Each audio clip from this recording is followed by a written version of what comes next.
Were you surprised by Sinema's announcement?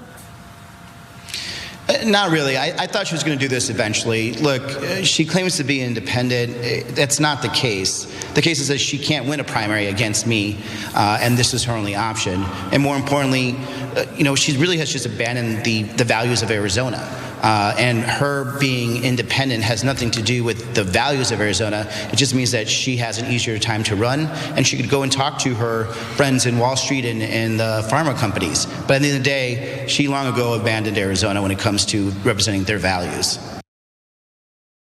I think that Ruben Gallego is 100% right there. Both his read of who she is, and I'm going to talk more about values in this context, but also why she made this move. She's not growing ideologically more distinct from the Democratic Party, as I broke down on the Young Turks last week. If anything, she is totally in lockstep with one of the core operating concerns of both the Democrat and the Republican parties, the need to effectively gum up the works so big economic changes in policy have no chance of actually succeeding. She's not different than them in that way. She's the ultimate version of that.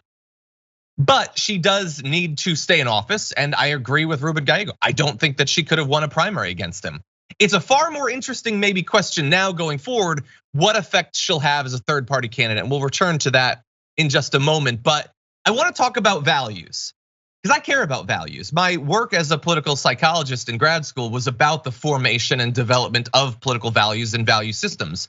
And so I love talking about values, but I also acknowledge that sometimes talking about values is a way to not talk about something else. And very often for corporate Democrats, it's a way to not talk about policies.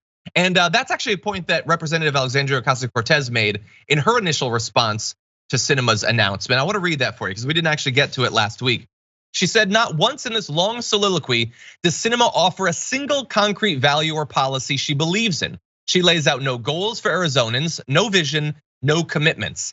It's no healthcare, just vibes for Senate. People deserve more. Grateful this race and nomination has opened up. And we'll talk more about the nomination, but think about that. It's not, here are the 5 things I want to accomplish that my prior position in the Democratic Party made it impossible for me to accomplish. It's just, I have a value of independence. I have Arizona values. Yeah, but specifically what? Specifically, what do Arizonans value?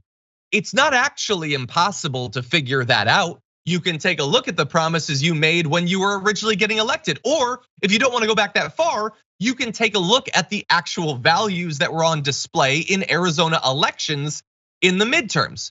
Where did the people go? What was it clear that Arizonans wanted coming out of that? Well, did they support Joe Biden? It turns out that they did in Arizona. What was he campaigning on? And why were you so instrumental in stopping his policy agenda from moving forward when your own constituents showed that they supported that agenda when they picked Joe Biden for president just a couple of years ago? Again, like I'm engaging in, I guess, pointless rhetorical questions because it's not like she's waiting for a challenge to engage on these grounds. She doesn't actually stand for policy, or at least policy changes. Just by being an obstacle, she doesn't stand for certain policies. It's the policies that they already have.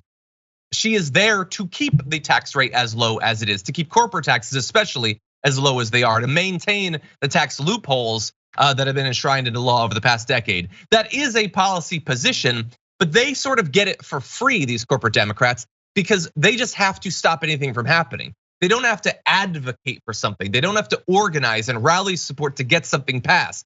They just have to stop anything from changing the dominant economic position that the wealthy 1% in corporations already have in our society. Now, we're gonna return later on in the coming months as we continue our campaign to stop her from holding elected office, in trying to figure out what effect she would have if she ran a third party candidate. And look, I have heard reasonable people make both cases that having a Democrat run with her as a third party candidate would definitely throw the race to the Republican. I've also heard a pretty good analysis for why the opposite might happen. I am not an expert in Arizona politics. I can't answer that conundrum for you. But what I do know is something that was echoed by Representative Gallego in his interview. It's that Democrats don't like her. Republicans like her more. And so if you're trying to figure out where those votes will go with her as a third party candidate, potential spoiler in that, Well, you can take a look at these results and you can see what people think about her. I will never tire in pointing out, in graphic 4, I should say, in pointing out how much basically every group in society absolutely despises her. It's just, we're gonna have to figure out exactly how that's gonna shake out when we get to an actual vote, if and when she does run in 2024.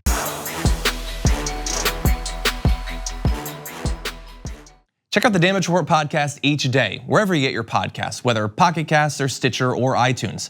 You can join me as I give you the news and stories you want, with a range of co-hosts and interview guests jumping in on the fun each day. Again, that's the Damage Report, wherever you get your podcasts. And if you get them at iTunes, don't forget to rate and review. Sometimes I'll read them live on the show.